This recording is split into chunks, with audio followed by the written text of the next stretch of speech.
Alhamdulillah. I want to thank everybody for coming out. I want to thank everybody for the show all week. Everything that you guys put together, especially you media, you know, whether good or bad, at least you're writing about something. You're writing about me, and you're giving me that platform to be able to inspire and motivate. And, you know, Nainja, we don't do on telese, we go do on. Telese, we know the Eva Karelas, and we don't do on today. Make everybody stand up. Nainja, we don't dare. First question. Kamaru, couldn't help but notice you came in a wheelchair here and limped to the chair. So give us an idea of what's going on, what your status is. Man, I've said it. You know, when I came in, I said this is what I was going to do. I said I was coming for that welterweight strap, and there was nothing that was going to stop me from attaining that and achieving that. For a long, long time, I've been on one leg. I've been fighting fights on one leg. When I fought in the Ultimate Fighter finale, I had microfracture surgery, and that's usually an 8-month recovery turnaround. I had to fight 3 months after that, and I fought 3 months after that. And I had to train through that, with that. I've been on one leg the whole time. And coming into this fight, I was in a boot all week. I fractured my left foot, and I was in a boot. I was walking around in a boot. But nothing was going to deter me from achieving what I've been, you know, what I've set out to achieve. And so, you know, I'm hoping that I can go back and have the doctor really look at it. You know, now I get a little bit of time. Now, I don't want that much time because, you know, there's a couple of guys I need to beat up, but I need a little bit of time to let these injuries heal so I can not just be 30%, so I can be 100% inside that cage. You mentioned you've been on this journey for a long time now. You know, not only did you complete it, but you made history as the first African-born champion. So just give me an idea what the emotion is like. I'm sure it's still setting in a little bit, but what does it feel like right now?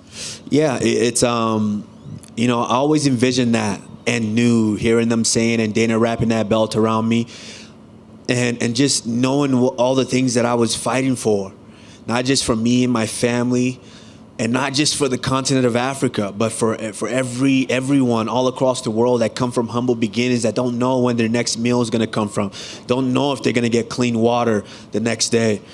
I was doing this for everyone. I was doing this to motivate, to inspire them that, you know, just because they're in the current situation, that's not always going to determine where their life is going to be later on. So, you know, this was for everybody. You dominated from pretty much start to finish, but I wonder, is there a moment in the fight where you said, I know, I've got this. This is done? I think about, I heard 30, actually no, maybe about, I heard 30 seconds, and then I was thinking, okay, I need the clap. I need to hear that clap. In the 5th round, once I heard that 10-second clap, I said, okay, I think I just became a world champion. You know, nothing but respect for Tyron. I respect that man. I remember when he won the title, I was at his after party, and me and Rashad brought me in, and I got a chance to sit up there next to him, and we sat down. He was just chilling, and I sat next to him, and I whispered in his ear, and I asked him, and I said, hey, how do you feel now that you're champion? What's the difference?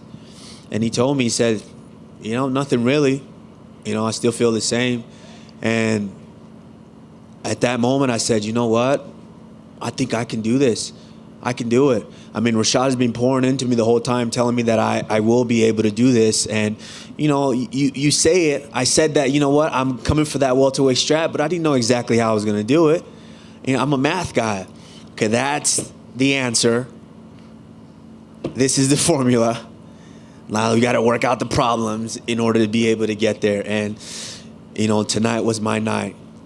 Last thing for me, I know you want to heal up first. It takes some time to address that, but I'm sure you saw Colby Covington cage side. I mean, is that the right fight for you? Can I curse up rematch. Here? What's that? Can I curse up here? Of course you can.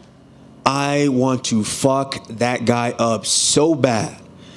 I can't be in a room with that guy. I can't be in a room with him. It's like, I just can't. And, you know, I can't wait to be healed up and really get to put my hands on him. You know what? That's one I'm going to enjoy, brutalizing him. Kamaru, congratulations. You talk about, wanting to make a difference in people's lives in Africa. Are you going to do anything are you going to visit there? Are you going to do any kind of charitable acts? I know when I talked to you, you said, just watch what I do when I become the champion for those people. So I'm just kind of curious what your plans might entail. We've got some things cooking. I mean, in my village where I'm from, they're still not running water everywhere. People are still struggling to get clean water. So we're going to put something together. I have an excellent team, a great manager, and we're going to put something together. We're going to start an amazing foundation, and we're really going to change lives. So when you said you came from a village with no clean water, did you have running water when you were a kid there? We didn't have running water. Water we get from wells. And there was a stint where I lived with my grandma. We had to walk miles to get water, bring it over to the house, and you had to boil the water because you never know what parasites were in the water. So you had to boil it just in order to be able to cook, to wash your clothes, to shower, and things like that. And a lot of people are still suffering from waterborne, diseases like malaria is very common there. A lot of people are still suffering from those. And so this is just part of the problem. There's so many things out of the problem, but we're going to look to work together and create something to where we can make life better for everyone. And I'm just curious, because I'm guessing that poor people like that, they're not watching the UFC, right? So how do they, I know you, when you were a kid, knew about top fighters, Muhammad Ali or whoever. How do you find out about those people, and how do you become an inspiration to them when maybe they haven't seen you fight before? Like, is it just because you're the first African? Is that why it would be inspirational to them? I mean, not every kid has seen Michael Jackson, but I'm pretty sure they know who Michael Jackson is or of him. And that's what I want to do. I want to create a legacy to where people are going to know about, hey, did you know of the Nigerian Nightmare? Did you guys realize that there was 2 other Nigerian Nightmares in the building tonight? Samuel Peters, WBC heavyweight champion of the world, was in the building tonight. Christian Okoye, Kansas City Chiefs, was in the building tonight. And that was monumental. I never watched a game from him, Christian Okoye. I never actually watched a live fight from Samuel Peters, but I knew these were Nigerian Nightmares that came before me, and it was just amazing. I mean, that's just how it goes. When you leave a legacy and you leave an excellent body of work, it will trickle down and people will find out about it. And, did you invite those 2 guys? I mean, was that specifically your invitation that they came? Absolutely. I reached out. I worked with the UFC, obviously excellent team once again back here, and they made it happen. I said that I wanted those guys here. I wanted to pay homage to the guys that inspired me, even though they didn't know they inspired me. Like I said, I never watched their game. I never watched their live fight, but I've watched highlights. Once I found out about these guys, I had to look them up and I had to research them, and I did, and they inspired me. And so I had to have them here and pay homage to these guys. Sam Peter could bang. He was a killer. Oh, yeah, definitely. My last question, if you say you were 30%, what were you limited in doing? Because you took a guy that some people were saying was the greatest welterweight of all time, at least in that conversation. You neutralized his offense almost 100%. So what were you limited in doing? Because it didn't look like you were too limited. Yeah, to this day, people haven't really seen me open up my kicking arsenal. I can kick, everybody. I can kick. I work with one of the best striking coaches in the world, Henry Hooft, and we can kick. And people really haven't seen that. I've been on one leg for years now. So being able to open up and use my kick would make me so much more dangerous. It wouldn't even be fair once I start to use some of the weapons that we work on. But when I get in these fights and I have to go through the ringer to prepare for them, and I know that I'm not 100% going in, winning is the most important thing, and dominating is the most important thing, and that's what we've been doing. Congratulations, Kamaru. Right here. Congratulations. Yesterday, Israel Adesanya was very adamant to make it clear he wanted you to become the first Nigerian-born UFC champion. Have you had a chance to speak with him yet and get his congratulations? Izzy is my boy. Not after the fight, no, not yet, but Izzy's my man. I mean, a rare talent. And I met Izzy before he even got into UFC, when he was fighting over in China Rashad Evans was over there, and he said, "There's another Nigerian here. This is another Nigerian here." And Rashad watched him fight over in China, and Rashad said, "This guy was going to be a problem." And Rashad FaceTimed me with Izzy sitting next to him. And we spoke Pidgin in our native tongue, and we introduced ourselves. And I said, man, that guy was going to be a problem. And lo and behold, the next year, he comes to our gym to help Vitor train for John Jones. That's when I watched him train, and I said, this guy's going to be a killer. And here we are now. And back-to-back months, Nigeria can have 2 champions. Of course, he has a tough fight because Kelvin Gastelum is no slouch. But where have you ever seen that done?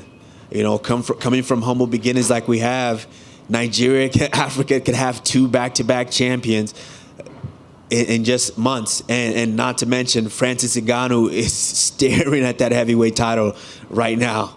So, you know what? I've said it, 2019, we might possibly have 3 West African champions.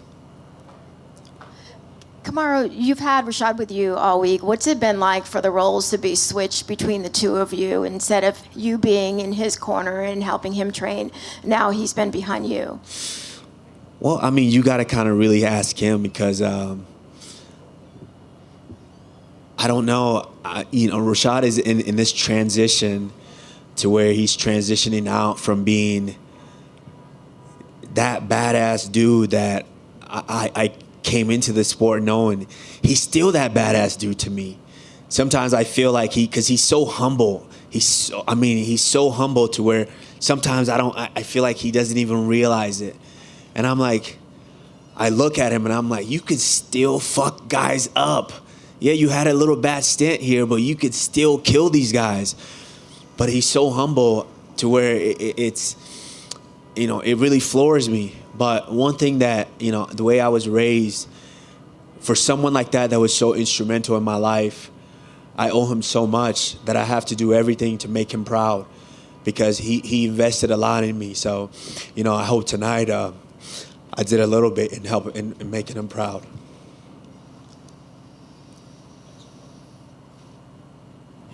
Thank you, guys. I appreciate it. All the good, the bad, everything you guys write, I appreciate it. Thank you so much.